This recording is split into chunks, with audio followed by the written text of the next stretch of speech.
Excellent Père de grâce. Dieu en qui il n'y a aucune ombre de variation, nous te remercions cet après-midi, ce soir du moins, non seulement pour ta présence avec nous et en nous, merci pour ta parole de grâce et ta parole de vie. Nous te disons merci pour tous tes bienfaits pour cette soirée, au nom de Jésus. Amen. Asseyez-vous dans sa présence. Asseyez-vous dans sa présence. Nous remercions le pasteur Yvan et son épouse et toute l'équipe de Impact Centre Chrétien pour cette deuxième session de conférence ici dans ce palais de congrès de Montreuil. Nous bénissons le Seigneur pour tous les orateurs qui sont là pour nous entraîner à avancer avec le Seigneur, pour glorifier le nom du Seigneur. Et c'est une grâce pour nous d'être ensemble pendant ces quelques jours afin de voir ce que Dieu veut faire dans nos vies et nous conduire pas à pas. Alors, je vais faire mon introduction ce soir et je vais continuer demain, après-demain, les quatre séances qui me sont données afin que nous puissions cerner un peu l'aspect que je vais aborder dans cette conférence-là. Mais auparavant, il y a quelques nouveaux livres qui ont été écrits encore de mon épouse. Quel genre d'homme êtes-vous dans votre maison? Quel genre d'homme? Si ton mari ne veut pas acheter, achète pour lui donner. Ensuite, deuxième livre, chef de famille jusqu'au bout. Est-ce que ton mari est chef de famille à moitié? Donc, donne-lui cela pour aller jusqu'au bout. Après, il y a la foi persévérante. Ensuite, entrer dans votre bénédiction et choisi et établi pour porter du fruit qui demeure. Voici donc, vous les trouverez au comptoir des librairies, là-bas au fond. Merci Seigneur. Maintenant, je vais aborder avec vous, écoutez-moi très bien, je vais m'entretenir avec vous sur le sujet que vous m'avez donné de traiter.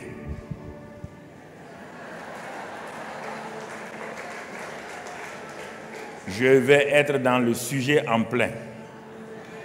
Vous avez dit vivre une vie qui fait quoi? Ok. Vivre une vie. C'est-à-dire que vous m'avez dit de venir vous dire que vous voulez vivre une vie. C'est ça, non? Qui manifeste la gloire du Seigneur.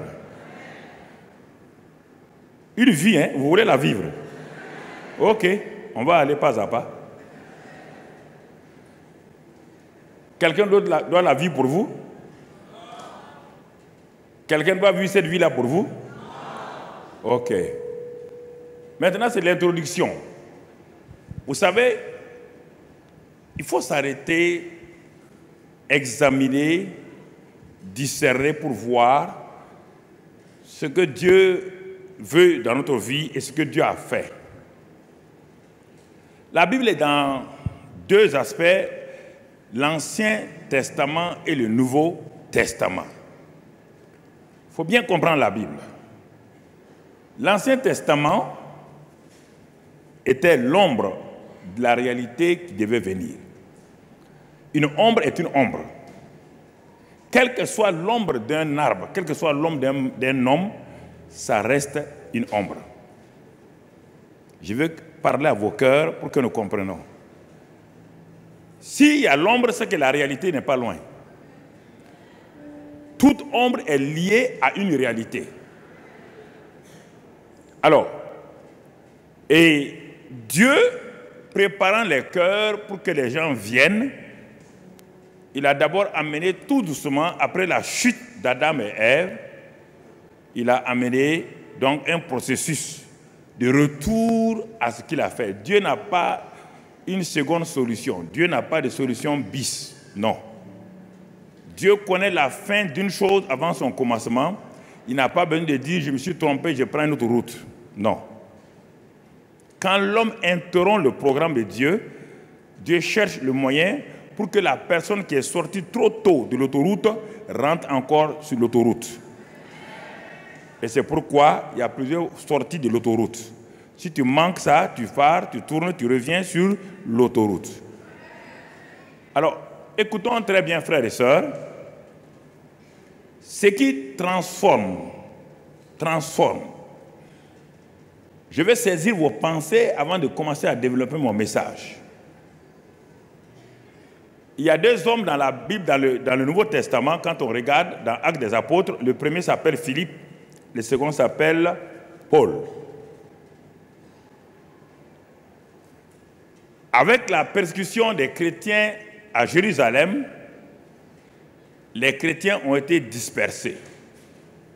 Et dans cette persécution, Philippe s'est trouvé en Samarie. Il s'est trouvé en Samarie accidentellement. Et Philippe étant rempli du Saint-Esprit et revêtu de cette puissance-là, puis dans Acte 6, on le nomme parmi les 6 diacres, Philippe n'a pas hésité, il n'a pas eu besoin de se préparer. Il sait bien que l'onction de Dieu est sur sa vie. Et qu'est-ce qu'il a fait? La Bible dit qu'il prêcha Christ. Il n'a pas prêché n'importe quoi. Il a prêché qui? Christ. Et quand on prêche Christ, qui se manifeste? Vous voulez que le Saint-Esprit manifeste la gloire de Dieu? Donc, il y a des voies et des moyens. Il y a des chemins qu'il faut emprunter. Il a prêché Christ, que Christ est mort, il a pris nos péchés, il est vivant. Et c'est ça qui s'est passé. La ville de Samarie était remplie de joie. Mais il n'y a pas eu de transformation de vie.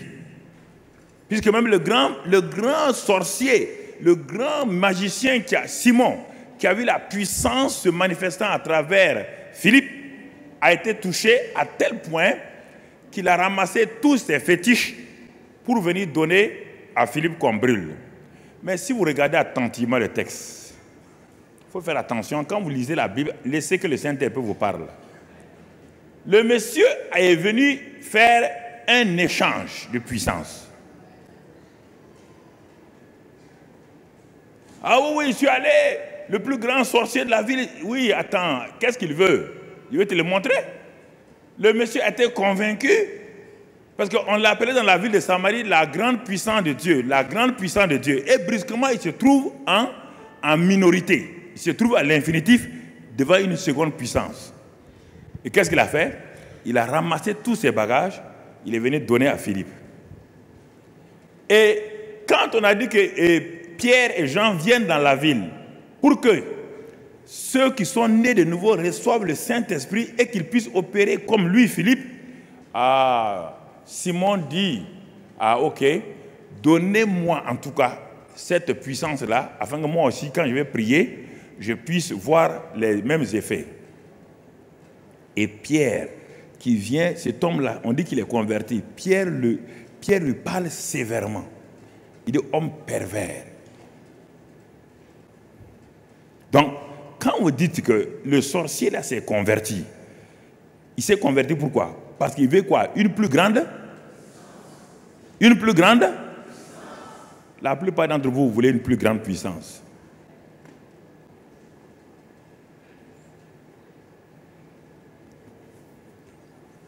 Vous voulez une plus grande puissance.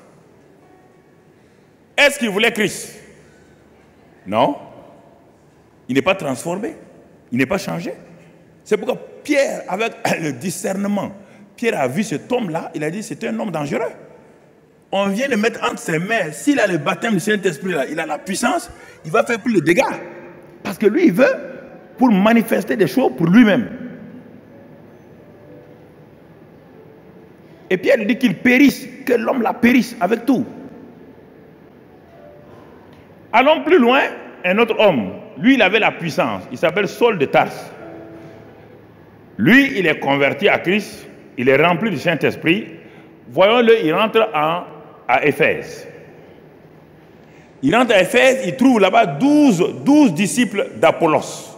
Apollos était un prédicateur éloquent, solennel, mais qui n'a aucune onction, aucune puissance de vie en lui. Donc tous ces convertis, ce sont toujours des gens dans la chair. Paul regarde les 12 convertis d'Apollos, il leur dit, avez-vous reçu le Saint-Esprit? C'est étonnant, parce que quand vous recevez le Saint-Esprit, quand on vous regarde, on sait que vous êtes rempli du Saint-Esprit. Ceux qui ont l'esprit de discernement savent si le Saint-Esprit, si vous êtes rempli du Saint-Esprit.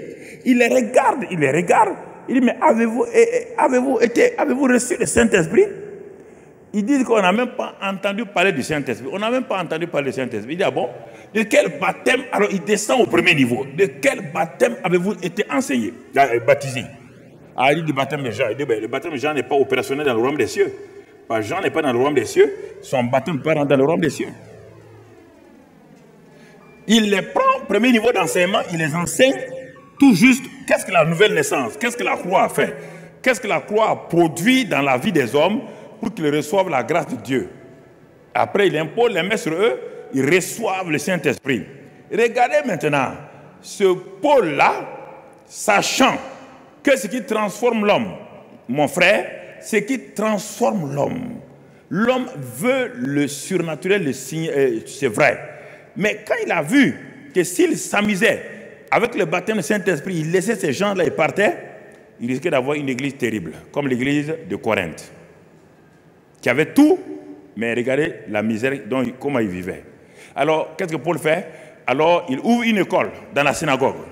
3 mois d'enseignement sur le royaume. Les Juifs voient que Paul va faire une percée, ils s'opposent à lui. Paul s'en va louer une école. Pendant 2 ans, il est dit qu'il enseigna uniquement le royaume, tous les principes du royaume. Comme on vit dans la justification, la sanctification. Il a enseigné les principes du royaume. Et toute l'Asie, regardez dans Acte 19, toute l'Asie était transformée. La puissance de Dieu se manifestait à tel point que Paul ne priait même pas pour les gens. Les gens venaient à des mouchoirs, touchaient Paul et les démons partaient. Les gens étaient délivrés et guéris. 2 hommes de Dieu. 2. Un prêche, l'autre a l'onction d'enseignement, mais aussi l'onction de prédication. Mais il sait que c'est l'enseignement qui transforme les gens, qui amène les gens à un niveau où ils peuvent opérer sans leur maître.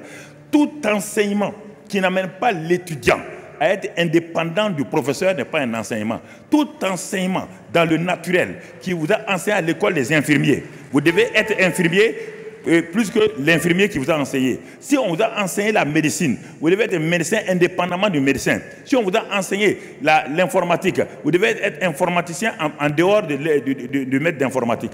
Vous devez être autonome. C'est ça qui transforme l'église, c'est ça qui change l'église, c'est ça qui permet à l'église d'aller de l'avant. Alors, bien-aimés frères et sœurs, ayant saisi votre pensée, je vais maintenant commencer mon message. Je veux que vous compreniez des choses, parce que le monde chrétien aujourd'hui a des problèmes. Le monde chrétien, quand je regarde les chrétiens, quand je les vois, il y a une dichotomie. Dans l'église, ils chantent, ils sautent. À la maison, ils sont des minables, des médiocres. Alors, comment quelqu'un peut avoir 2 vies comme ça? Comment quelqu'un peut avoir 2 vies comme ça? Comment? Hein? Saint à l'église, diable à la maison. Il dit, on va percer, tu vas percer quoi? Qui? Le diable a peur de toi. Même le plus petit démon du royaume de Satan n'a pas peur de toi. Il te laisse danser, quand il t'arrive à la maison, tu te fouettes. Non, je vais vous parler, moi je suis un papa, je vous parle clairement. Hein. Je ne veux pas vous tourner autour du pot, je ne veux pas vous regarder, je n'ai pas peur de vos yeux, vous ne me faites pas peur. Donc,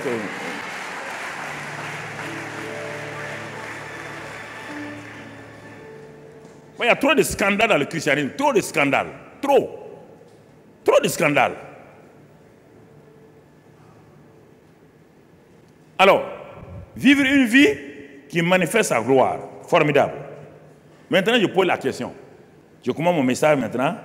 Question, quel est ce genre de vie-là qui manifeste la gloire de Dieu? On dit, vivre une vie, laquelle? What is the question? C'est ça la question. Vivre une vie, laquelle? Plus que ce n'est pas déterminé. Laquelle? Vivre une vie qui manifeste la gloire de Dieu. Je te pose la question maintenant, puisque tu es venu, c'est ça que tu veux avoir. Je te pose la question, si je te posais une question en retour, quel est le genre de vie qui manifeste la gloire de Dieu? Qu'est-ce que tu vas me répondre? Il y a deux sortes de vie seulement, la vie dans la chair et la vie dans l'esprit. La vie dans la chair et la vie dans l'esprit. La vie dans la chair et la vie dans l'esprit. Tu comprends? C'est mon introduction ce soir. La vie dans la chair et la vie dans l'esprit. Et regardons la vie, parce que quand on dit la vie de la chair, là, ce n'est pas quelque chose de péjoratif, hein? Parce que beaucoup de gens ne comprennent pas les termes bibliques. Quand on parle de la chair, les gens voient les adultères. Non, la chair, ce n'est pas ça, mon frère. Quand Adam est passé de la vie de l'esprit à la chair, il n'a pas commis adultère. Il n'a pas mangé, il n'a pas fumé, il n'a même pas pris de la drogue. Qu'est-ce que la vie de la chair? Parce que nous voulons, notre thème est vivre une vie qui manifeste la gloire de Dieu.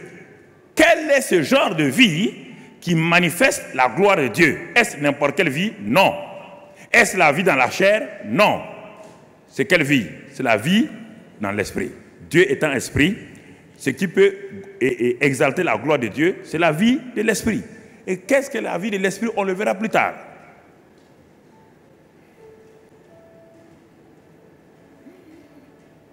La chair dans la Bible, c'est le Nouveau Testament, en particulier Paul, qui nous révèle la chair. La chair, mon frère, elle fonctionne sur la base des 5 sens du corps et aussi, en même temps, de façon corrélative avec les sens de notre âme. C'est ça la combinaison qui fait la chair.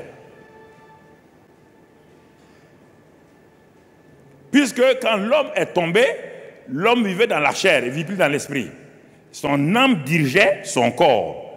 Ses émotions, ses sentiments dirigeaient son corps. Et tu comprends? La vie de la chair, mon frère, elle est liée à l'arbre de la connaissance du bien et du mal. Et c'est ça qui fait, parfois, on dit la connaissance du bien et du mal. On n'a pas de la connaissance du bien ou du mal. Ça veut dire que cet arbre-là, qui manifeste, que la chair manifeste, cet arbre-là, il y a de très bonnes choses et en même temps, on dit, conjonction de coordination. On n'a pas dit l'arbre de la connaissance du bien ou du mal. Chaque fois que tu es sur l'arbre de la connaissance où il y a le bien, attends-toi, l'autre face, c'est le mal.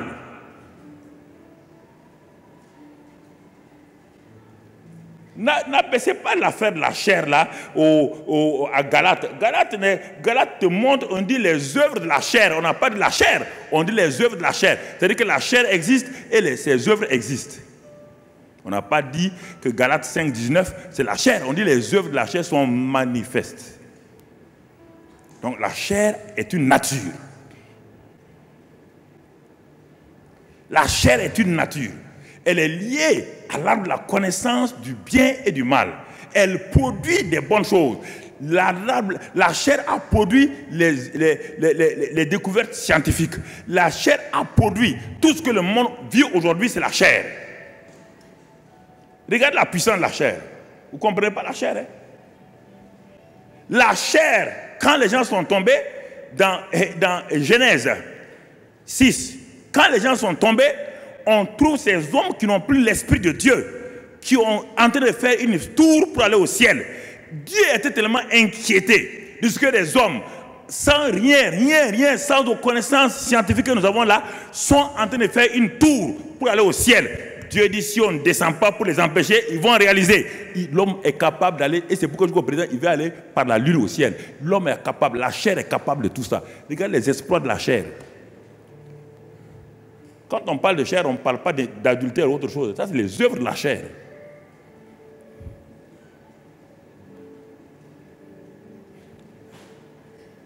La vie de la chair, dans la chair, elle est puissante. La vie de la chair, c'est ça qui a fait que les gens ont inventé l'avion. C'est ça qui a fait que les gens ont inventé les ordinateurs. C'est la vie de la chair comme ça.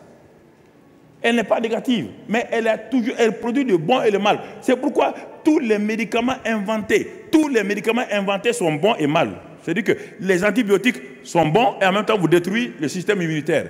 Chaque chose que l'homme fait, il y a bon et mal. La chair fait bon et mal, bon et mal, bon et mal. Et ça ne peut pas manifester la gloire de Dieu.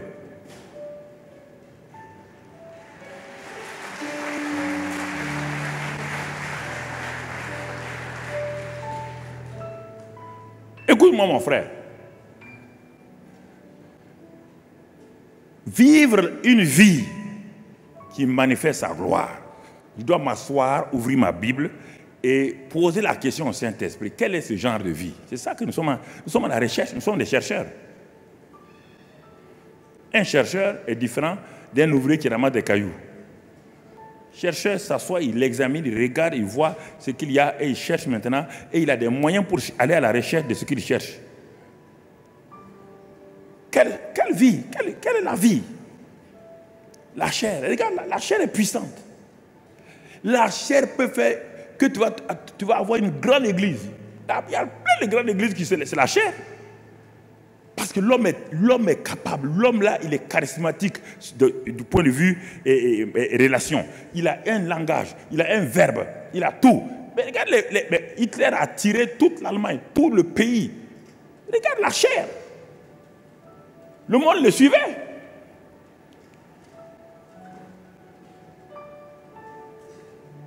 On peut bâtir une église avec la chair, mais elle ne va pas loin.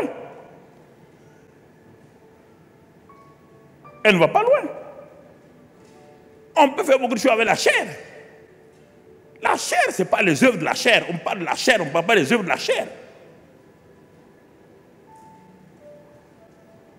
C'est comme quand on parle de l'esprit. L'esprit est une chose, le fruit de l'esprit est une autre chose. Le fruit de l'esprit est issu de l'esprit. Les œuvres de la chair sont issues de la chair.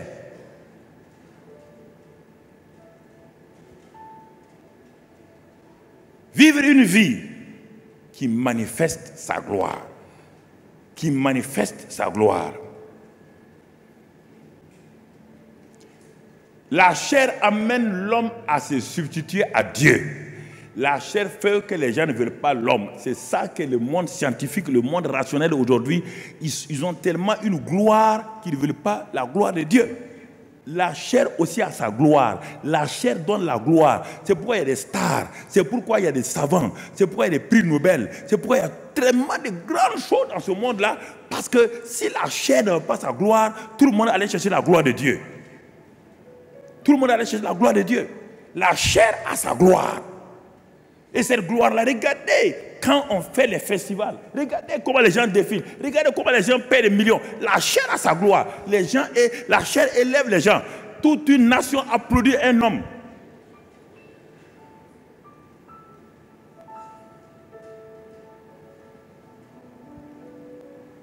Toute une nation applaudit un homme dans la chair. Même les pasteurs applaudissent les hommes dans la chair. Ils ont manifesté un certain degré de gloire. Cette gloire, elle n'est pas mauvaise, mais elle ne glorifie pas Dieu. Elle élève le nom de la nation. Elle élève le nom de la famille. Mais elle n'a rien à voir avec Dieu. Rien avec Dieu. Mon frère, quand l'homme est tombé, nous le savons, la Bible dit qu'il a été privé de la gloire de Dieu. Tu le connais bien, Romains 3, 23. L'homme a été privé. Ce qui faisait la gloire de Dieu qui était dans l'homme là. Dès que le péché est revenu, cette gloire est partie. Aucun homme dans la chair ne pouvait manifester. Tant la gloire de Dieu, tu peux manifester la gloire. Sans la gloire, c'est la gloire qui manifeste la gloire. C'est l'esprit qui manifeste l'esprit. Ce qui est esprit est esprit. Ce qui est chair est chair. Il ne faut pas mélanger. La chair ne peut pas manifester la gloire. Jamais. Jésus l'a dit à Nicodème. Il dit, c'est deux vies différentes. La vie de la chair et la vie de l'esprit. Les deux vies sont parallèles, ne se rencontrent jamais. C'est ça, deux éléments parallèles. Ils ne se rencontrent jamais. Ils vont ensemble, mais jamais se rencontrent. Vous ne pouvez pas mettre un pont entre le naturel et le spirituel. Si c'est ce que je veux voir dans le royaume des cieux. Alors mon frère, ma soeur, ça c'est important que tu comprennes. Chaque fois, et Dieu, pour ramener cette gloire-là, On voulait déjà enseigner, le pasteur Yvan voulait enseigner et de tout. Pour ramener cette gloire-là, Dieu a commencé tout doucement avec des hommes, avec Abraham, ensuite avec Isaac, Jacob, etc. Et avec Moïse, et alors pour les amener donc à Canaan. Avant d'arriver à Canaan, Dieu dit à Moïse de lui faire un tabernacle. Et dans ce tabernacle-là, de mettre une arche en bois de gopher couvert d'or. Et sur le couvercle de l'arche, il va faire 2 chérubins. Dieu dit, sur le propitiatoire qu'on appelle ma gloire, c'est là-bas que je vais te rencontrer. C'est là-bas que je vais te parler, tu vas me parler. Il y a un lieu où je vais te parler. Et la gloire de Dieu était sur le tabernacle, l'arche. L'arche était le symbole de Christ qui devait venir. Mais écoutez maintenant, quand les gens, au fur et à mesure, ont été séparés de cette présence de Dieu, l'arche est devenue une simple caisse pour Israël. Et le nombre rare de gens au temps du jeune Samuel, il a dit la parole était rare, les dons, la parole était rare, les visions étaient rares, parce que l'arche de la présence, l'arche de la gloire de Dieu avait été tellement dépouillée, humiliée, rendue inutile qu'elle s'était posée dans le temple, au vu au su de tout le monde. Mais quand cette arche a été prise par les Philistins, le papa Élie, sans eux, ce n'est pas le prophète, le souverain sans eux, dès qu'il a appris que l'arche a été prise, il est tombé raide mort. Sa belle-fille, qui devait accoucher, était en train de mourir. Elle a prononcé un mot, Ikabot. Il dit à Israël, la gloire de Dieu était dans l'arche. C'est-à-dire le poids de Dieu, tout ce que Dieu avait comme poids au milieu de nous, était dans cette caisse-là. L'honneur, la renommée, la réputation de Dieu, tout ce qui est gloire dans l'Ancien Testament, Kabod, était là. Si cette caisse-là n'est plus au milieu de nous, c'est-à-dire que la gloire de Dieu s'en est allée en même temps. Même s'il y a le tabernacle, même s'il y a le temple, sans cette caisse-là, il n'y a rien. C'est un temple vide. Et c'est pourquoi plus tard, quand le Saint-Esprit va venir, si tu ne sais pas l'entretenir, tu te crées un problème.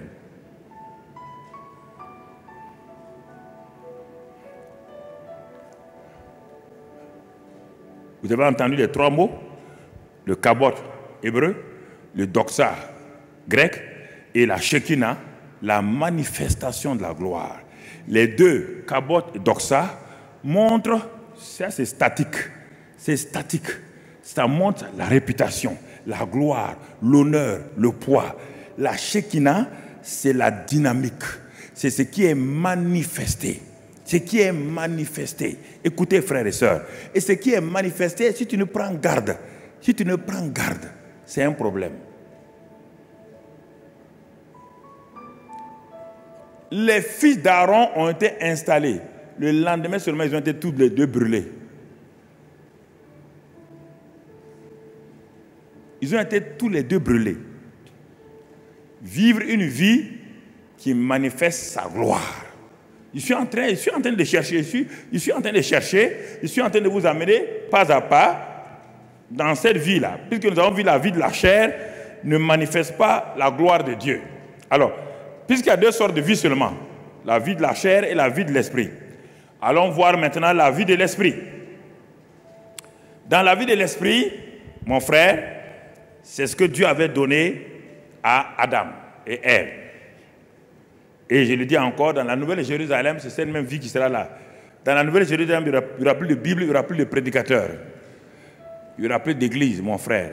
Dans le jardin d'Éden, tu n'as pas vu ça. Ce que Dieu a commencé, l'alpha et l'oméga, c'est comme ça toujours. Nous sommes dans la phase intermédiaire, simplement. Alors, comment tu vas vivre? Comment tu vas vivre? Comment tu vas vivre? Alors, si dès maintenant, tu ne découvres pas ces réalités-là, comment tu vas vivre, mon frère?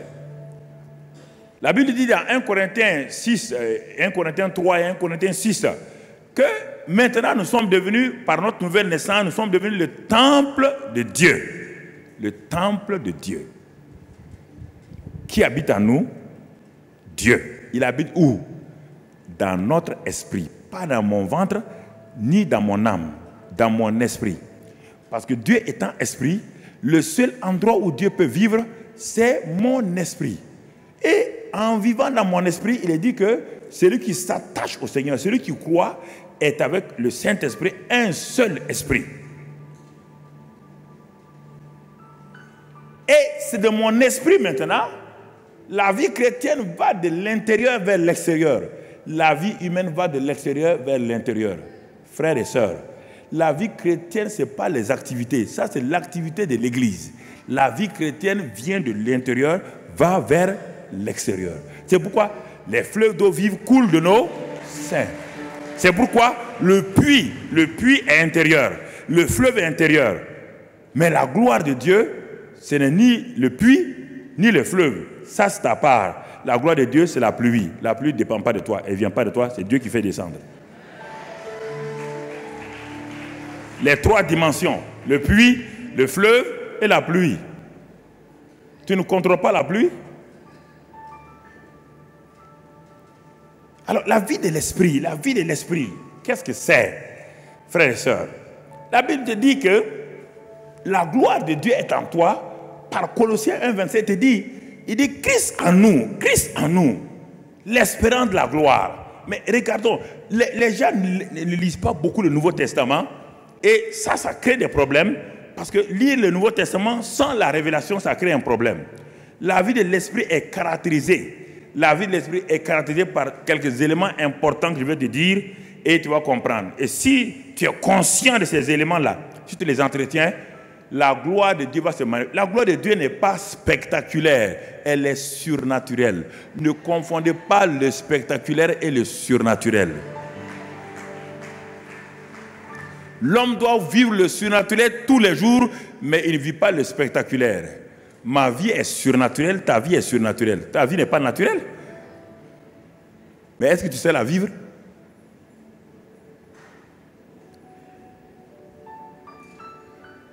Qu'est-ce qui caractérise donc la vie de l'esprit? La vie de l'esprit est caractérisée par quoi? Il dit première chose, et Paul parle aux Galates. Il dit Galates, marchez selon l'esprit et non selon la chair. Donc, premier élément de la vie de l'esprit, c'est marcher selon l'esprit. Vivre selon l'esprit et marcher selon l'esprit. Conduit par le Saint-Esprit. C'est le premier élément qui va t'amener au fur et à mesure. Quand tu vas faire la conjugaison, tu vas voir la gloire de Dieu se manifester dans ta vie personnelle, dans ta famille, dans ton ministère. Écoute-moi très bien.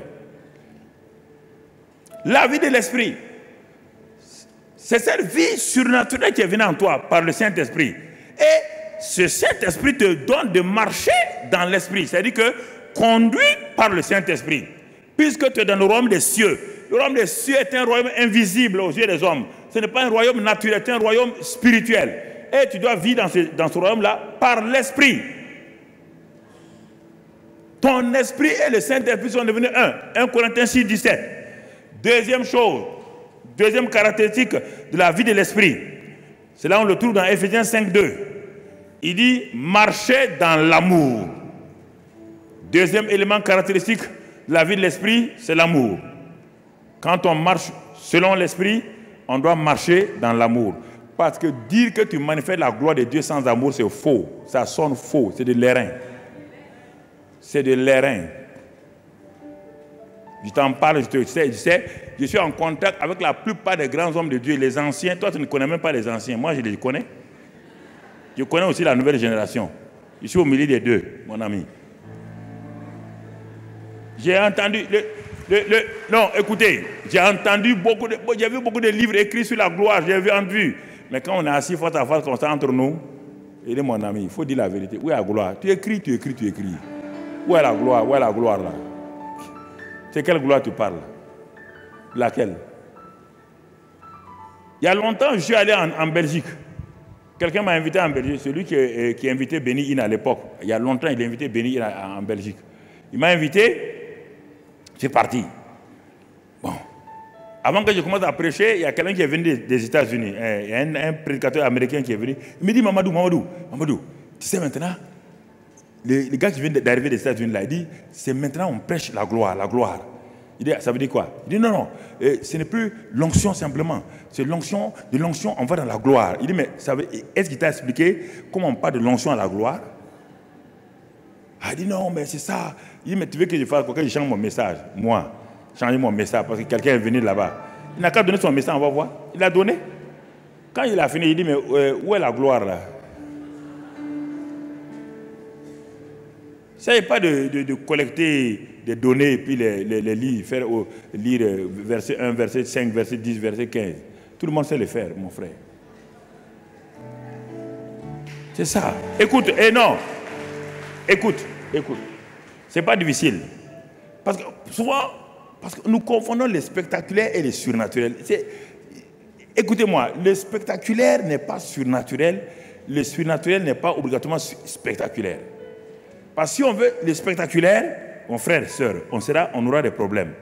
Par la vie divine qui est en moi, elle est déjà surnaturelle. Elle n'est pas spectaculaire. Ma vie est surnaturelle, mais elle n'est pas spectaculaire.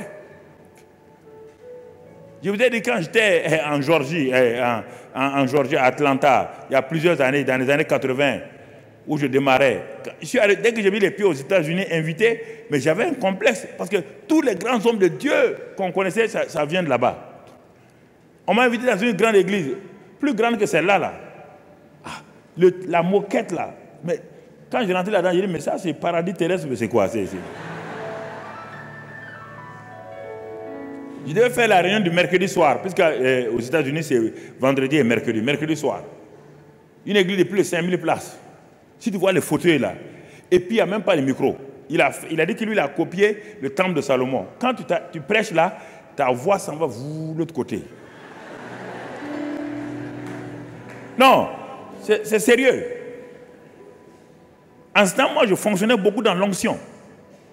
Mais Dieu était en train de me corriger et pour dire que je dois enseigner. Et je ne voulais pas enseigner, parce que je ne comprenais pas qu'est-ce que l'enseignement. Arrivé là-bas, Dieu m'a amené aux États-Unis là pour m'enseigner quelque chose. Quand on arrive le soir à 19h pour la réunion, il dit à mon conducteur, à le docteur Lewis qui faisait ma tournée aux États-Unis, il dit que lui s'excuse. Bon, il y a le gars, les gens de Yonggi Show sont là, donc est-ce qu'on peut diviser la prédication en deux temps? Moi, je prends 30 minutes et les Yonggi Show là prennent 30 minutes. Mon ami là, voulait un Américain là, il a dit non, il n'était pas d'accord. Il dit mon ami, il faut le laisser. Yonggi Show, il est connu, c'est lui. Moi, je viens de l'Afrique. Les gars ne me connaissent pas. Donc, il ne me connaît pas. Laisse-le tomber. Comme il regarde par la chair, laisse-le tomber. Il n'a pas de discernement. Il ne regarde pas la chair. J'ai dit, ils n'ont pas commencé. Donc, si c'est ça, moi, je les donne la première place. Ils ont pris. Ils ont prêché acte 1:8. Vous recevrez une puissance. Power. Oh, praise the Lord.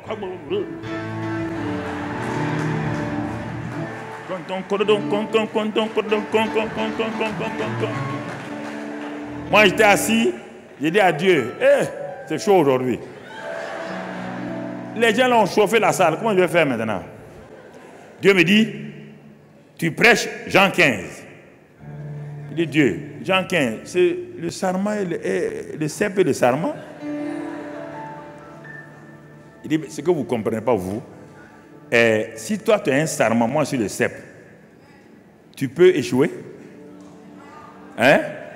La vie du cep est dans quoi? La puissance du cep passe où?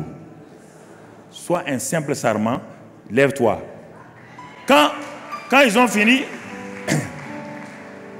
je me suis levé, j'ai commencé à prêcher doucement.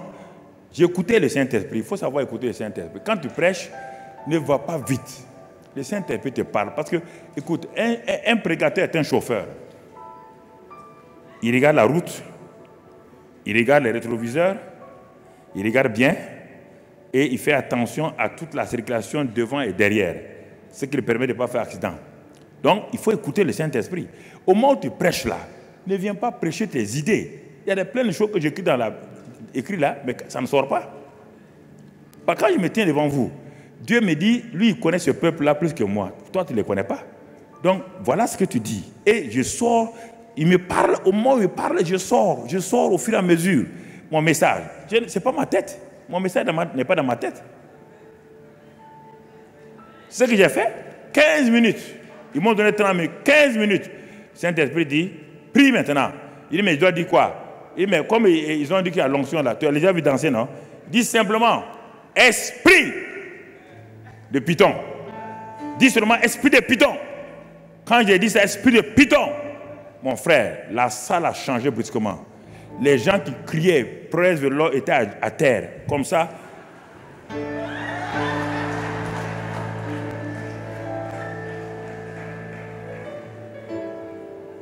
Mais toute sa salle était bouleversée. Tout, sa moquette là. Pip.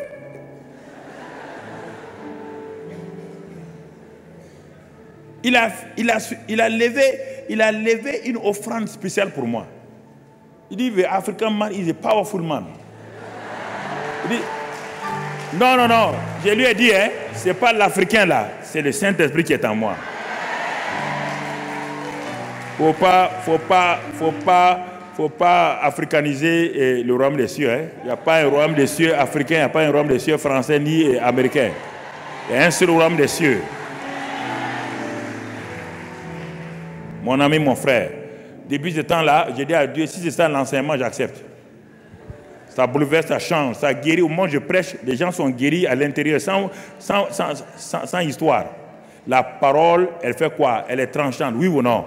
Elle sépare jointure et âme et elle pénètre, elle met à nu les sentiments, elle met à nu les émotions, les blessures. Et elle fait quoi? Elle guérit en même temps, oui ou non? C'est ça que j'ai compris avec l'enseignement, mon frère. C'est ça que j'ai compris avec l'enseignement. Troisième chose, donc la vie de l'esprit, c'est marcher dans l'esprit, c'est marcher dans l'amour. Et troisième chose importante de la vie de l'esprit, il est écrit dans 2 Corinthiens 5, 7, nous marchons par la foi et non par la vue. Je te pose la question maintenant, regarde ces trois éléments-là. Est-ce que tu considères ces trois éléments? Si tu considères ces trois éléments, comment tu vas échouer? Comment tu peux échouer? Marcher dans l'esprit, dans l'amour et par la foi. Montre-moi ces trois cordes-là, ces trois cordes-là. Comment quelqu'un peut échouer? Comment tu vas échouer? Tu vas échouer comment et comment tu vas échouer? L'esprit est là pour tout ce que tu veux dans l'esprit. L'onction, la puissance, tout, les dons. Ça, c'est l'esprit. L'amour, ça, c'est la nature de Dieu manifestée. Et la foi, c'est la foi qui passe entre les choses spirituelles que Dieu a données et les choses manifestées. C'est la foi qui va dans l'invisible, le royaume de Dieu, prendre tout ce que Dieu a donné pour le manifester dans le physique. C'est la foi qui peut prendre la guérison que Christ a déjà opérée. C'est la foi qui peut prendre la délivrance que Christ a déjà opérée. C'est la foi qui prend ça et dans ta vie personnelle et qui manifeste ces choses-là. Il y a des réunions publiques comme celle-ci, nous devons prier pour les gens. C'est normal? Nous devons prier pour les gens. Les pasteurs prient pour les gens. Je suis d'accord avec ça à 100%. Mais je vais dire, quand tu quittes les réunions publiques là, maintenant toi-même, qu'est-ce que tu dois faire? Si tu ne connais pas la vie de l'esprit, si tu ne connais pas comment marcher dans l'amour, tu ne sais pas comment marcher dans la foi, comment tu vas faire? Tu attends une autre prochaine réunion, ça n'ira pas. Les pasteurs prient pour nous ici, ce qui est normal. Une réunion communautaire comme ça, les gens sont de différents niveaux, ils n'ont pas le même niveau. Donc, on est obligé de prier pour des gens, imposer les mains, chasser les démons, guérir des malades. Mais mon frère, mais l'enseignement va te donner d'aller toi-même maintenant dans ta maison, sans aucun pasteur, tu deviens le pasteur de ta propre vie, le pasteur de ta propre maison, le pasteur de ton église familiale. Est-ce que vous pensez qu'un pasteur peut suivre tout le monde? Est-ce qu'un policier peut suivre tous les Français? C'est pourquoi on vous dit de faire attention, d'être prudent. Ce n'est pas les policiers qui vont au sud partout. Il n'y a pas assez de policiers pour suivre chaque Français. Il n'y a pas assez de pasteurs pour suivre chaque chrétien. Chaque chrétien doit être son propre, chaque Français doit être son propre policier. Chaque chrétien doit être son propre pasteur. Alors c'est fini. Vous ne pouvez pas vivre aux dépens de quelqu'un tout le temps. Vous ne pouvez pas vivre tout le temps dépendant de quelqu'un qu'on doit prier pour vous tout le temps. On doit faire. C'est pas vrai. Tu as vu Jésus faire ça, tu as vu Paul faire ça, tu as vu Pierre faire ça. Qui tu as vu faire ça? Qui?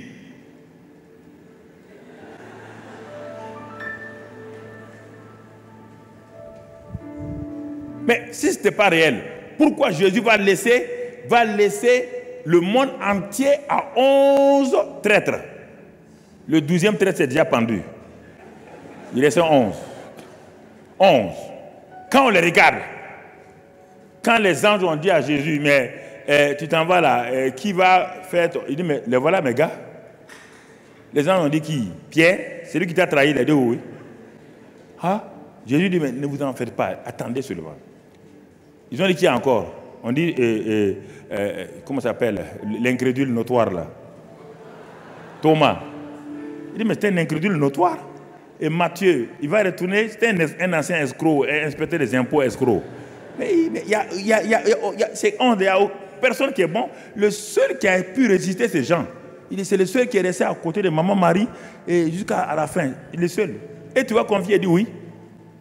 Écoutez-moi, frère. 11 personnes dans la chair. 11 personnes dans la chair. La chair ne peut rien faire. Jésus leur dit, n'essayez pas de changer le monde par la chair.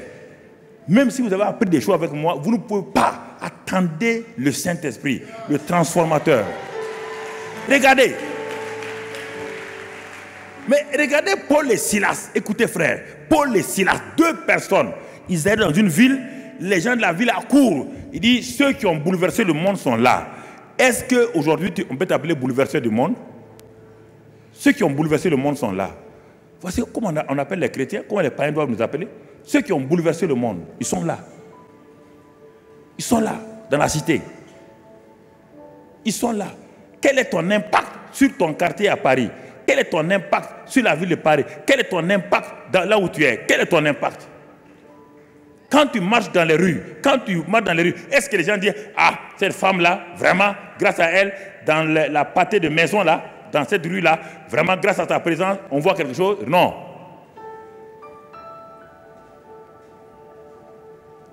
Tu ne laisses pas la place au Saint-Esprit pour travailler. Tu as pris le Saint-Esprit, tu l'as emprisonné et tu veux manifester la chair. La chair ne peut pas. La vie de l'esprit. 3 éléments. Marcher dans l'esprit, dans l'amour et par la foi.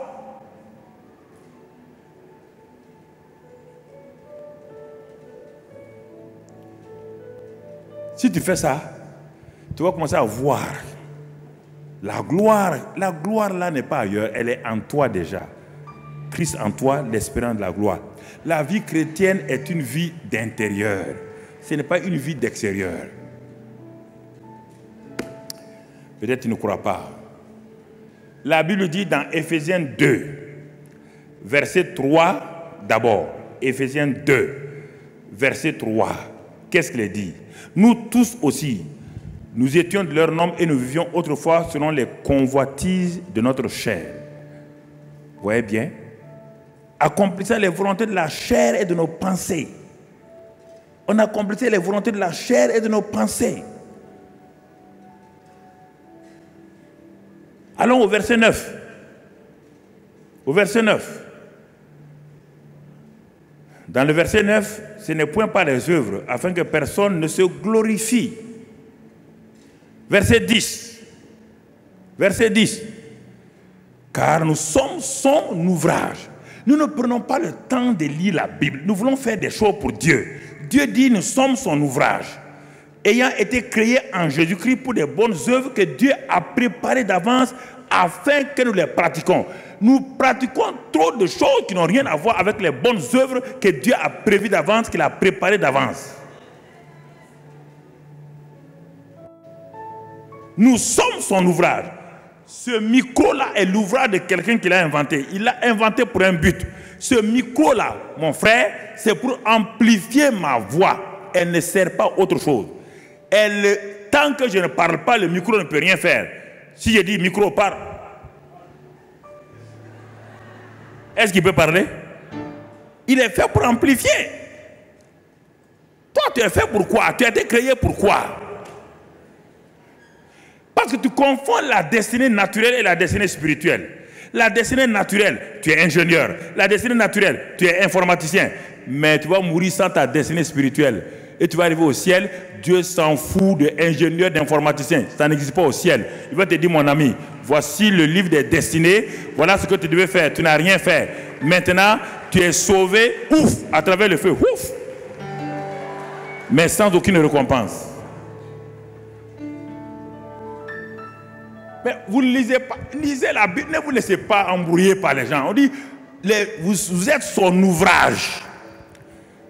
Ceux qui ont inventé la voiture Mercedes, ils l'ont inventé pour un but. Ceux qui ont inventé l'avion, ils l'ont inventé pour un but. L'avion n'est pas un bateau. L'avion ne rentre pas sous l'eau. Tu as été créé pour un but. Quel est ce but-là? Tu es son ouvrage, mais tu ne penses pas à ça. Tout le temps, tu es en train de prier, donne-moi ça, donne-moi ça, donne-moi. Il y a quoi? Il n'a qu'à te donner pour faire quoi? Tu veux qu'il te donne ça, il n'a qu'à te donner pour faire quoi? Ne t'en fais pas, je ne suis pas contre les choses. Vendredi ou samedi, je vais te montrer comment Dieu manifeste la prospérité, mais de façon surnaturelle, sans problème. Et tu dois participer à ça. Quand je vais lancer l'appel là, mais tu dois participer à ça. Et Dieu, écoute, quand il y a un projet quelque part, écoute, bon, ça c'est vendredi, samedi. Ok, très bien, merci. Voilà. Écoute mon frère, écoute. Éphésiens 1:3 te dit que Dieu nous a déjà bénis de toutes les bénédictions spirituelles dans les lieux célestes en Christ. Dans les lieux célestes, on n'a pas de au ciel. Si tu es au ciel aujourd'hui, tu es mort. Les lieux célestes, d'abord comment dans ton esprit. Les lieux célestes, comment depuis la terre jusque là-haut. C'est une conjonction de deux puissances. L'Esprit Saint et ton esprit. Et la conjonction là se trouve où? En toi. Dieu t'a déjà béni de toutes sortes de bénédictions dans les lieux célestes en Christ. Christ est en toi. Christ c'est qui? Regarde le secret. Christ c'est qui? Christ n'est pas Jésus. Christ, c'est, il est dit que Dieu, la révélation de Dieu, c'est Christ. Le mystère de Dieu, c'est Christ. En qui se trouvent tous les trésors de la sagesse, de la connaissance. Toute la plénitude de la divinité était corporellement dans ce Christ-là. Et ce Christ-là est entièrement en toi. Tu as tout pleinement en Christ. Ce Christ-là, c'est qui? Écoutez, je vais parler. Ce Christ-là, c'est qui?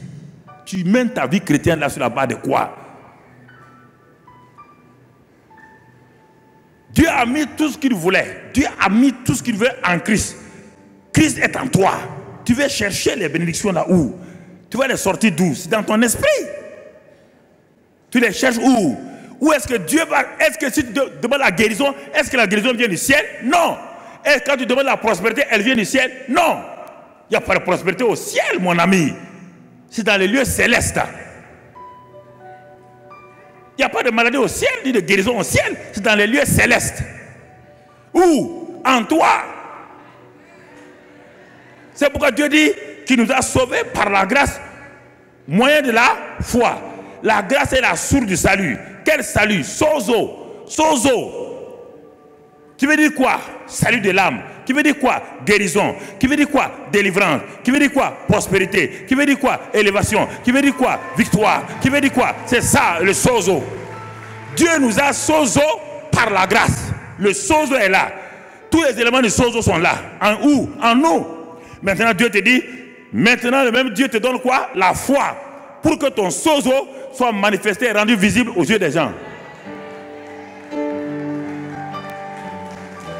Ton sozo qui est en toi là. Mais écoutez frères et sœurs, vous voulez me contredire? Dieu est le naturel et le spirituel. Pourquoi l'Afrique a eu des problèmes pendant des années? L'Afrique est le continent dont le sous-sol est riche. Les Africains, tous les Africains sont riches. Ils sont riches de quoi? Du pétrole, de l'or, du diamant, de l'uranium, du manganèse, tout. Mais ils étaient les plus pauvres manifestés. Sur le plan de manifestation, ils étaient les plus pauvres, alors qu'ils sont les plus riches. Il y a quelqu'un qui a amené la foi scientifique. Ce sont les machines qui sondent, qui sont allées sonder notre or, notre pétrole, enlever, nous laisser. On est assis sous les arbres en train de discuter.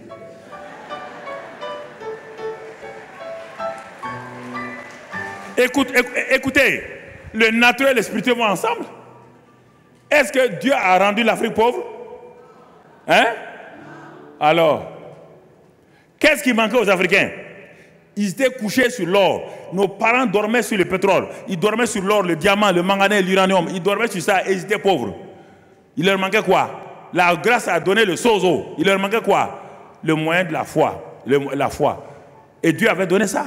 Mais certains sont venus de loin, très loin. Ils n'ont pas de sozo chez eux. Ils n'ont pas de pétrole. Ils n'ont pas tout. Ils ont la foi. Ils sont venus faire quoi? Ils sont venus ouvrir notre sol, enlever. C'est ça que Dieu te dit. Dans ton esprit, Dieu a déjà tout déposé. Maintenant, il faut la foi pour enlever. Il faut la foi pour enlever. Il faut la foi pour enlever. Vous voulez dépendre tout le temps de quelqu'un pour qu'il enlève votre... S'il enlève votre sozo, il va vous donner des miettes.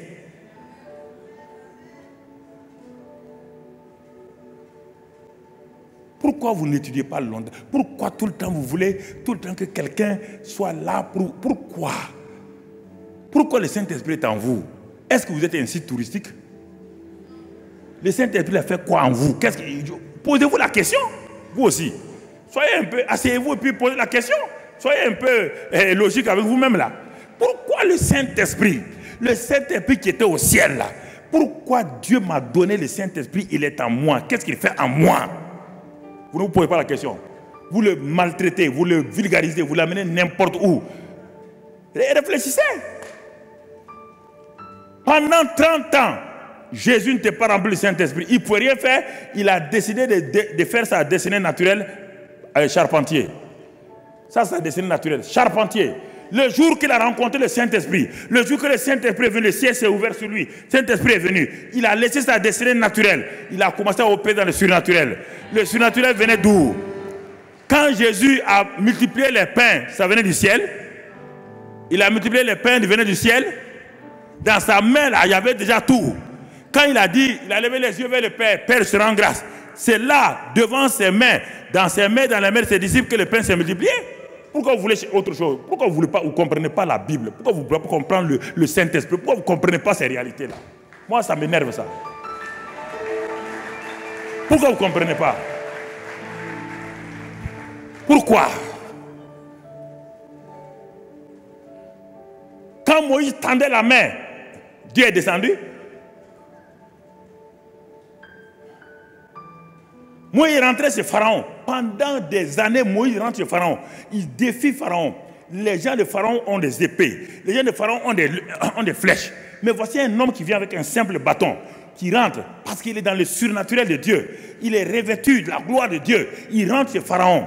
Il menace Pharaon. Il défie Pharaon. Mais aucun garde ne sort son épée pour pourfendre Moïse. Ils ne peuvent pas. Ils ne passent même pas à ça. Est-ce que pourquoi Moïse a été gardé? Personne ne l'a fléché. Personne ne l'a tué. Et toi, tu as peur des sorciers. Ah!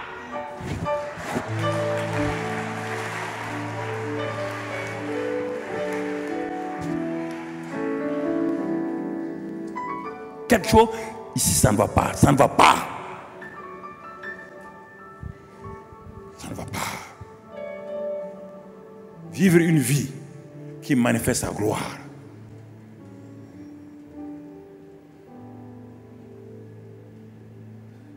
Mais, mon frère, regarde-moi. Il y a une assurance. Écoute, tu ne peux pas me troubler. Tu vas me troubler avec quoi? Problème? Tu vas me troubler avec quel problème? Quel problème? Il manque d'argent, tu vas me troubler, moi? Tu vas me troubler comment ça? J'ai une banque. Tu vas me troubler. Attends, tu vas me troubler avec quoi? Tu vas me troubler avec quoi? Tu as déjà entendu, j'ai téléphoné à quelqu'un de prier pour moi? Depuis que tu me connais, tu as déjà entendu, je demande à quelqu'un de prier pour moi? Tout est en moi déjà.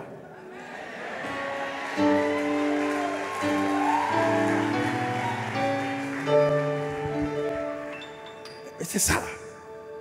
2 Pierre 1,3 dit quoi? Sa divine puissance nous a donné tout ce qui contribue, tout, T-O-U-T, pas pluriel, tout absolu, tout ce qui contribue à la vie et à la piété. Sa divine puissance nous a déjà donné tout ce qui contribue à la vie. Quelle vie? La vie qui manifeste la gloire là. Tout est déjà là. Ça nous a donné ça. Sa divine puissance.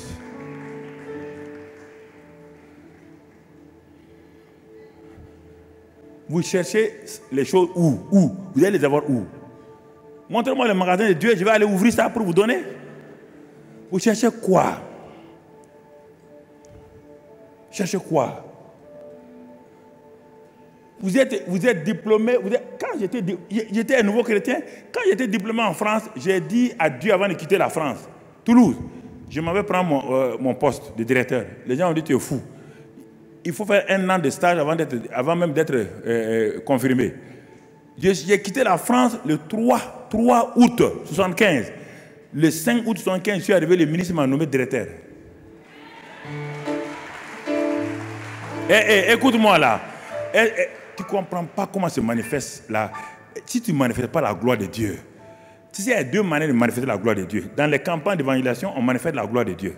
On vient d'arriver du Gabon, de Mwanda et du Cameroun. Viens voir ma femme. Non, on vient d'arriver là-bas, puis on est venu ici. Va voir les cassettes. Comment on a manifesté la gloire de Dieu? Ça, c'est en public. Mais moi-même, je dois manifester la gloire de Dieu dans ma maison. Je n'ai pas besoin de dépendre de quelqu'un. Quand j'ai besoin d'argent, je ne m'assois pas pour dire comment il va avoir l'argent. Voici ma femme qui est arrêtée. Je m'assois, je dis, argent là, tu m'entends? Moi, fils de Dieu, j'appelle mon argent.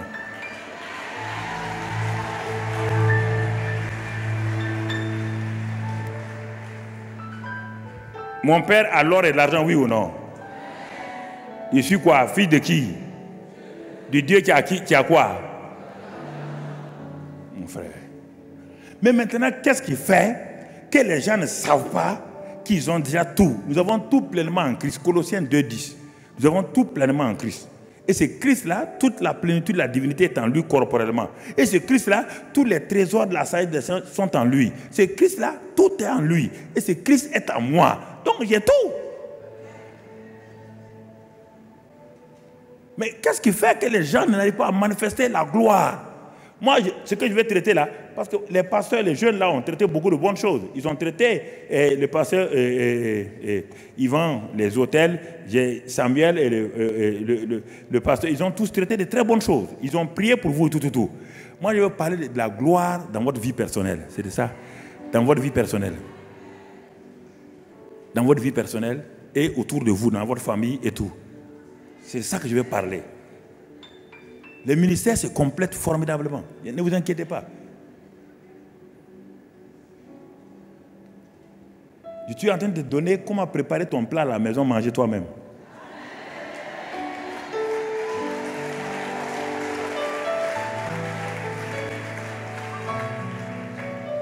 Écoute mon frère. Pour tout ça, il faut la révélation.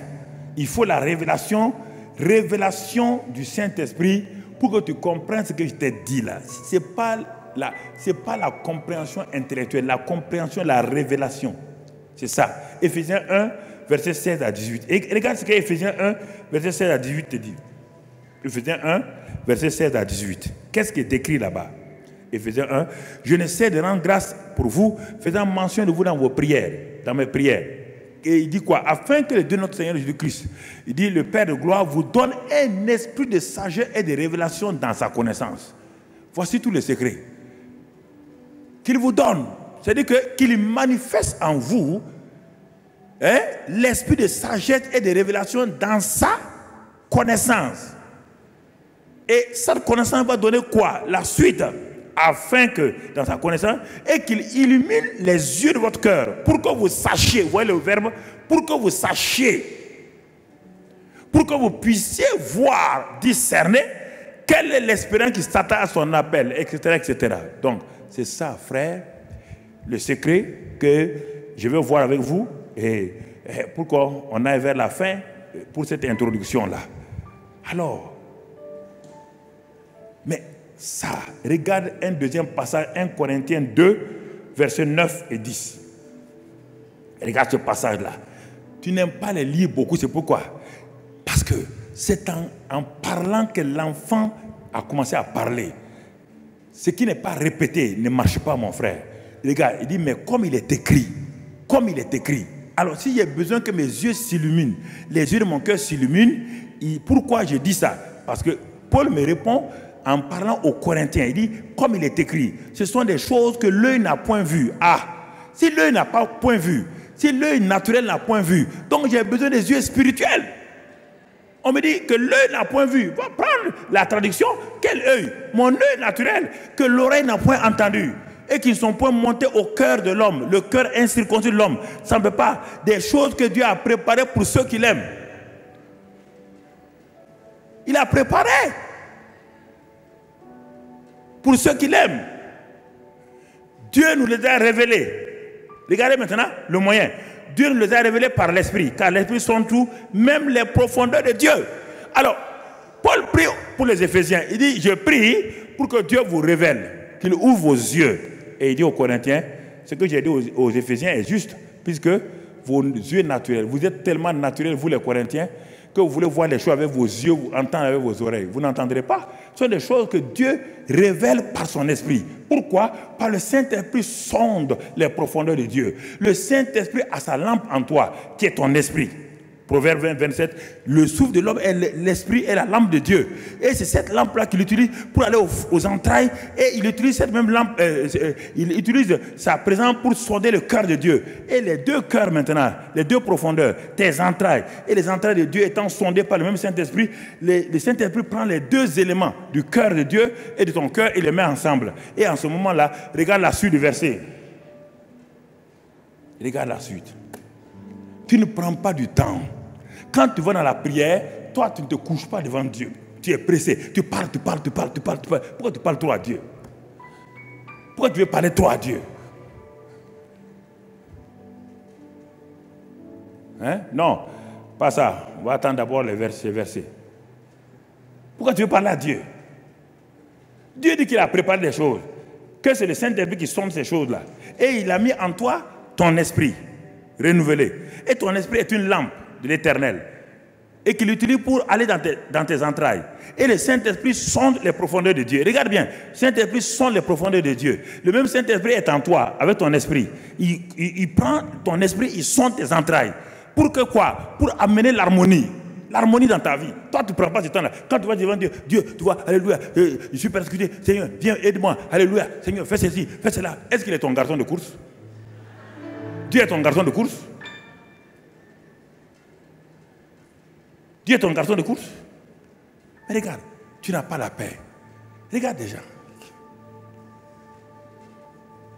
Tu vas me troubler avec quoi? Tu vas me troubler avec quoi? Tu vas me troubler avec quoi?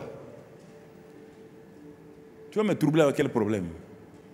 Quel problème tu vas utiliser pour me troubler? Tu vas me troubler avec quoi? Mon problème ne vient pas de l'extérieur, mon problème vient de l'intérieur. Tant que je suis en connexion avec le Saint-Esprit, mon esprit et le Saint-Esprit sont en connexion, je n'ai pas peur. Mais je tremble lorsque j'oublie ça et que je regarde au dehors. Quand je regarde au dehors, je verrai des tempêtes. Quand je suis au dehors, je verrai toutes ces choses-là.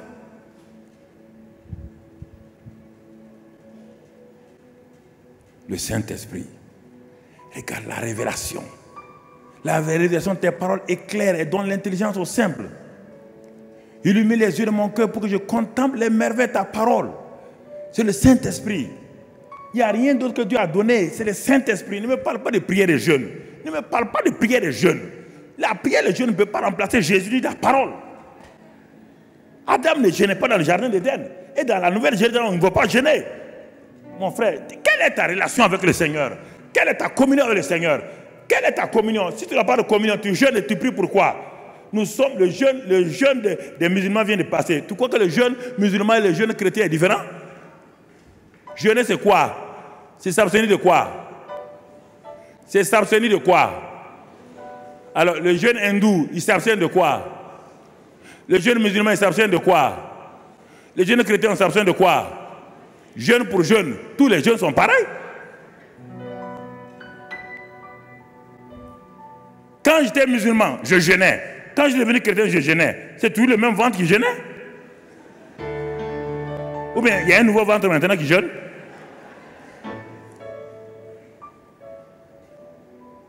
Mais on vous donne maintenant quelqu'un avec qui vous liez, quelqu'un avec qui être en connexion. Quand je jeûne, c'est pour moi, parce que ma vie, ça ne va pas. Le jeûne ne peut pas corrompre Dieu. Dieu a déjà agi avant que je ne jeûne. Dieu a agi il y a 2000 ans, avant que je ne sois même né. Vous croyez pas, vous me regardez bâtard comme ça. Parce que vous ne croyez pas à cette vérité que vous souffrez. Ton jeûne, tu vas aller jeûner pour faire quoi? Au moment où tu jeûnes là, Jésus t'a déjà guéri. Il nous a déjà guéri par ses. Il nous a délivré la puissance des. Il nous a rendu capables tout. En qui? En Christ, il y a combien d'années? Le jeûne me prépare moi-même. Le jeûne me donne de savoir qu'il y a trop de choses qui m'empêchent d'aller avec Dieu. Mes désirs, ma gourmandise. Pourquoi, si tu veux jeûner, il faut faire tous les soirs de jeûne. Toi, tu ne jeûnes que pour la nourriture. Il faut jeûner aussi pour le sommeil. Mais pourquoi beaucoup de gens, rares de gens font le jeûne de sommeil? Pourquoi tu n'as pas de veillée? C'est ça aussi. Jeûne aussi pour les actes sexuels. Jeûne pour ça aussi. Il y a toutes sortes de jeûnes là. Il n'y a pas que jeûne seulement manger, manger, manger. Quel est ton jeûne? Toi, quand on dit de prier, même à la nuit de prier seulement 10 minutes, tu dors. Il faut faire jeûne de veille. Toi, tu n'as pas besoin de jeûner pour la nourriture. Toi, tu as besoin de jeûner pour le sommeil. Il y a plusieurs sortes de jeûnes. Il ne faut pas mélanger, frère. Le jeûne est important. Mais quel jeûne tu as besoin? Quel jeûne?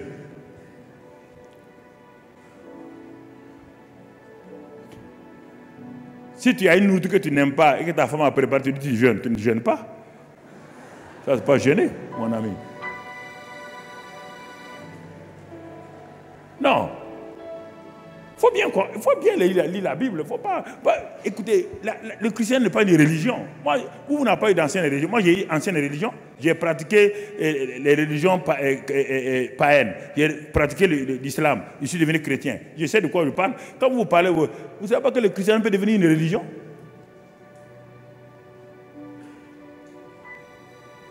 Une religion, carrément. Les pharisiens ont pris ce que Moïse a fait, ils ont fait une religion. C'est la connexion, la relation avec le Saint-Esprit. Dépendre du Saint-Esprit, vivre en relation avec le Saint-Esprit qui amène l'homme à aller de l'avant. Regardons, pour être dans mon heure, c'est ça. Bien qu'ils aient pris 15 minutes sur mon heure. On dit que si on attrape le voleur, on doit restituer cette fois. Ok. Matthieu 16, 15. Regardons la révélation. Regardons la révélation. L'important de la révélation. Tout ça, c'est bien. Mais si je n'ai pas la révélation, je souffre. Je souffre. Alors, un jour, Jésus dit à ses disciples, et vous? Il dit à ses disciples, vous, qui dites-vous que je suis? Regardez la question. Mais elle semble être une question saugrenue, une question vraiment bête. Des gens qui sont avec toi. Écoutez, frère, c'est ça le problème. Vous êtes avec Jésus il y a longtemps. La même question vous est posée aujourd'hui. Ce n'est pas le premier jour où Jésus a appelé ses disciples qu'il a posé cette question. Hein. Non. C'est après un certain temps, des mois et des mois, que Jésus s'arrête un jour. Écoutez-moi, il s'arrête maintenant. Ils ont dormi avec Jésus. Ils ont fait des choses avec Jésus. Ils ont fait des miracles avec Jésus. C'est dans Matthieu 16. Ce n'est pas dans Matthieu 3. Hein. Matthieu 16. Il va voir, Matthieu 10, ils les avaient déjà envoyés, ils ont fait des miracles. Tout. Maintenant, malgré tout cela, il s'arrête. Il dit, les gens disent que je suis Jérémie. Bon, eux, c'est normal. Parce qu'ils ne sont pas dans mon rayon.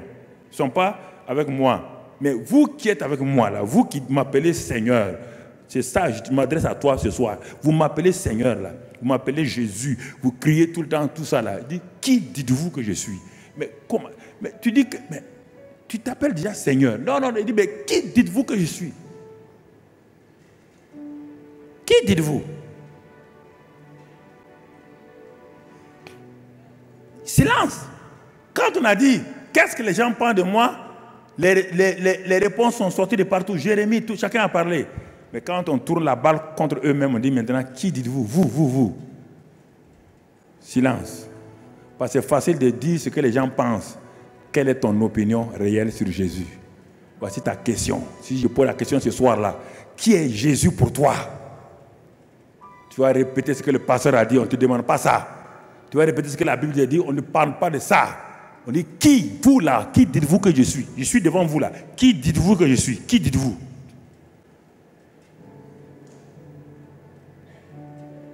Mais il nous pose une question bête, hein? Mais quand même. Non, il dit, qui dites-vous? Mais pourquoi tout le monde n'a pas répondu? Pourquoi ils n'ont pas répondu tous ensemble? Quand il s'agissait de l'opinion des autres, ils ont répondu rapidement. Quand il s'agissait de leur opinion, de leur révélation, ils n'ont pas dit, parce qu'ils étaient là troublés. Il dit, ah, au juste, c'est vrai, hein? On suit le gars là, qui il est même? Mais, non, mais je vais vous dire une chose. Dans Matthieu 8 et dans Matthieu et Marc 4, quand il a dit à la tempête de se calmer, quand il a calmé la tempête et la mer, qu'est-ce qu'ils ont dit?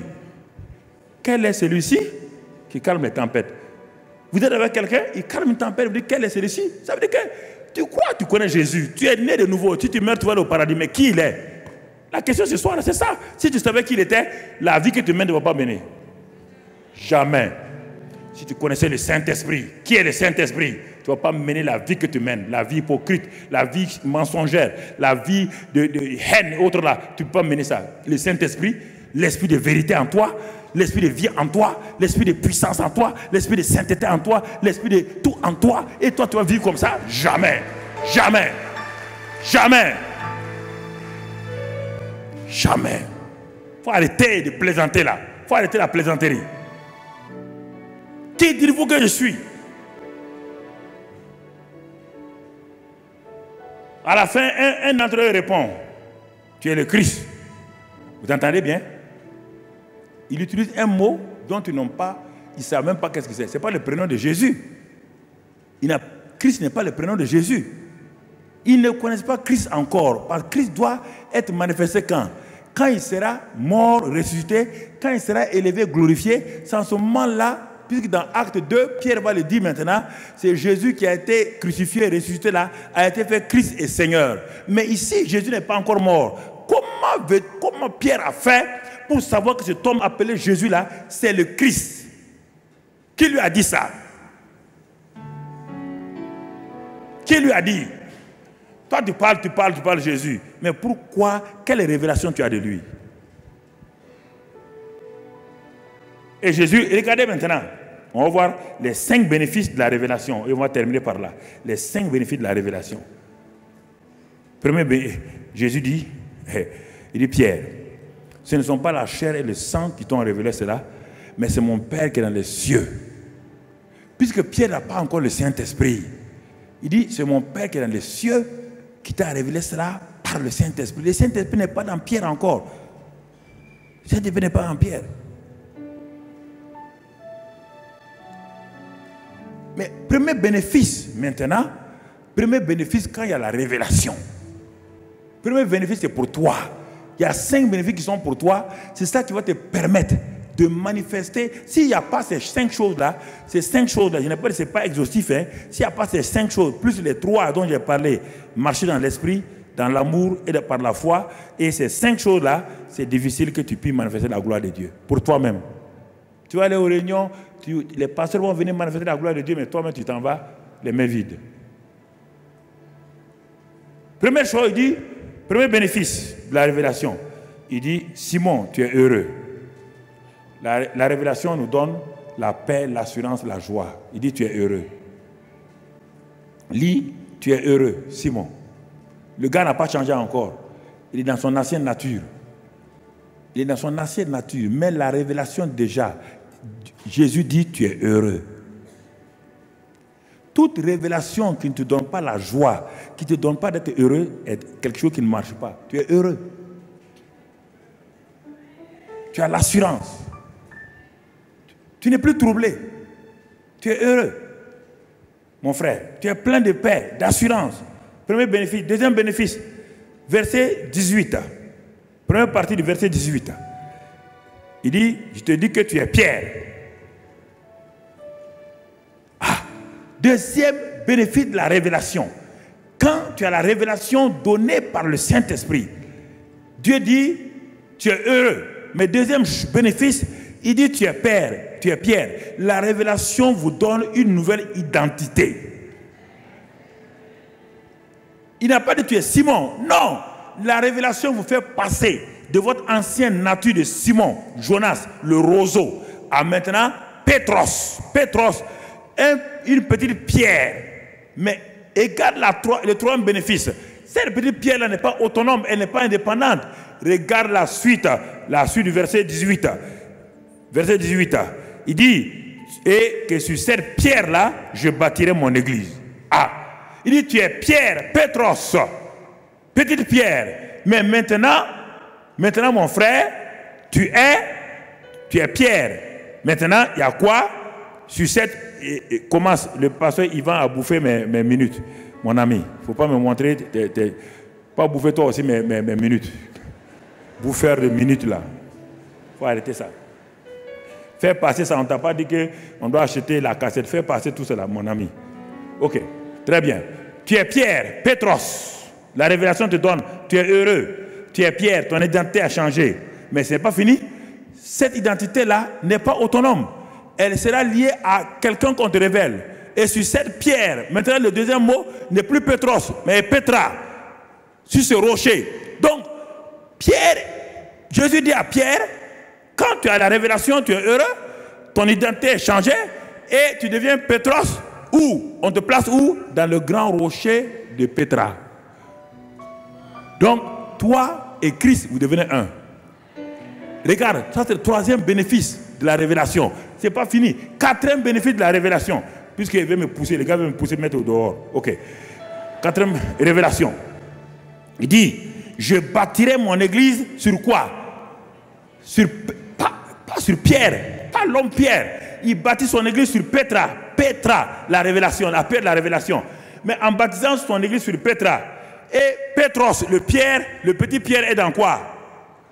Pétra. Quand il bâtit son église, en même temps l'église est bâtie sur qui? Pétros et Pétra, qui sont devenus un, oui ou non? Donc tu es participant de l'église. On ne parle pas du bâtiment, on parle de la vie des gens. Tu es participant de cette vie-là. Toi et Christ, vous êtes devenus un.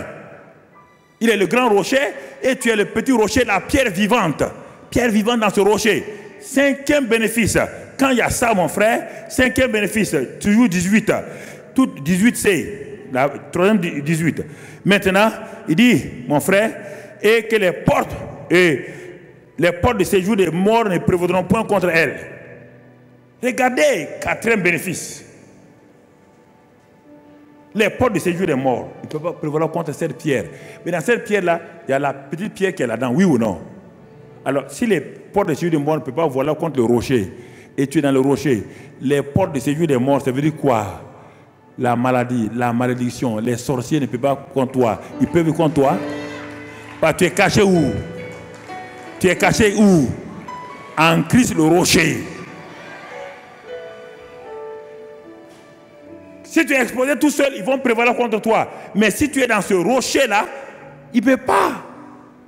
Le dernier bénéfice, regarde maintenant, quand il y a ça, regarde maintenant, il va t'utiliser. Il va t'utiliser pour faire quoi? Il va t'utiliser le dernier bénéfice, verset 19. Regarde ce qu'il te dit maintenant.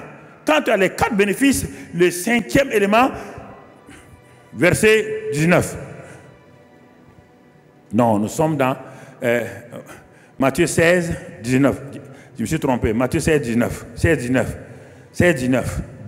Dernière chose, quand tu as ces 4 choses-là, dernière chose qu'il va te donner, mon frère, il dit, je te donnerai les clés du royaume des cieux. Et ce que tu vas lier sera, ce que tu vas délier sera, il dit maintenant quoi? Je donne quoi? Les clés. On va donner les clés à qui? À quelqu'un qui a la révélation. Hein? Cet homme-là, il a la révélation, il est heureux. On ne donne pas les clés à un malheureux. Il est heureux. Hein? Il a une nouvelle identité. Pétros dans Pétra. Les deux réunis, c'est le grand rocher Jésus-Christ. Les portes de séjour des morts viennent contre lui. Il vient trouver qui à qui? Il y a le rocher et que lui il est caché dans le rocher. Est-ce qu'ils peuvent l'attaquer? Maintenant, on lui donne quoi? C'est cet homme-là qui a l'assurance. Cet homme-là qui a l'assurance, à qui on donne maintenant les clés du royaume. Pour manifester quoi? La gloire de Dieu. Parce que Dieu est sûr que cet homme-là ne va pas le trahir comme Adam l'a trahi. Parce que cet homme-là est caché en qui? En Christ. Et Christ est en lui. Il est en Christ et Christ est en... Alors il a le pouvoir de faire quoi? Lier, délier. Ça veut dire quoi? Lier, délier là. Ça veut dire il a le pouvoir de s'aimer, récolter, de demander, recevoir, de chercher, de trouver. C'est ça. C'est les lois spirituelles qui commencent à se manifester. Cet homme-là, quand il va quelque part, quand il prie, la gloire de Dieu se manifeste. Quand il demande les choses dans sa vie personnelle, ça se manifeste. Partout où il va, quand il sème, il récolte en abondance. La gloire de Dieu est partout maintenant dans sa vie. La gloire de Dieu est derrière, devant, en haut, partout, mon frère, ma soeur. La gloire de Dieu est partout dans sa vie. Parce qu'il a les clés du royaume. On ne donne pas les clés du royaume à n'importe qui. On donne les clés du royaume à celui qui a la révélation. Frères et sœurs, on va voir la suite demain. Par la suite, par la grâce de Dieu, je voulais introduire ce soir-là, avec ce message-là, que tu comprennes, dans ta vie personnelle. Sans ça, mon frère, tu vas manifester l'onction. L'onction fait de grandes choses. Peut-être on verra l'église de David et l'église de Salomon. L'église de David et l'église de Salomon, c'est deux choses. Salomon a reçu tout ce que tu veux là. Tout ce qu'un homme veut sur la terre, Salomon a tout reçu. 1000 femmes. Toi, tu veux deux mêmes. Lui, il a eu 1000. Il a eu l'argent, il a eu tout. Il a eu la sagesse, il a eu tout. Regarde sa fin. Il a manifesté la gloire de Dieu. Mais David, regarde David. Il a manifesté quoi? La gloire de Dieu. Ça, c'est l'église de David, l'église de Salomon. C'est deux églises différentes. Ce n'est pas n'importe qui manifeste la gloire de Dieu. Hein? David était un homme selon le cœur de Dieu. Et Salomon était un homme qui refusait le cœur de Dieu. Il refusait de chercher Dieu. Cherchait la sagesse. Cherchait les grandes choses. Dieu lui a tout donné. Mais son cœur était attaché aux femmes étrangères. David ne cherchait pas autre chose. Il cherchait Dieu. Dieu lui a donné tout. On termine là. Dieu m'a tout donné. Dieu m'a tout donné, car il est fidèle. Dieu m'a tout donné. Dieu m'a tout donné, car il est fidèle. Oh Dieu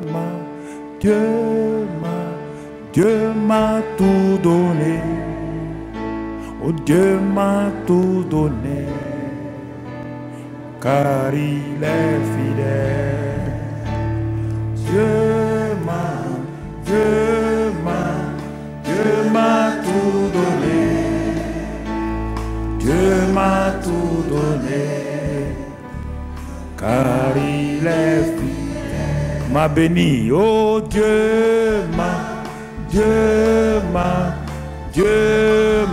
béni, Dieu m'a béni, car il est fidèle. Guéri, oh Dieu m'a guéri, oh Dieu m'a guéri, car il est fidèle. Sanctifié, Dieu m'a sanctifié. Oh Dieu m'a sanctifié. Oh, car il est fidèle. Enrichi. Oh Dieu m'a enrichi. Dieu m'a enrichi. Car il est fidèle. Élevé. Oh Dieu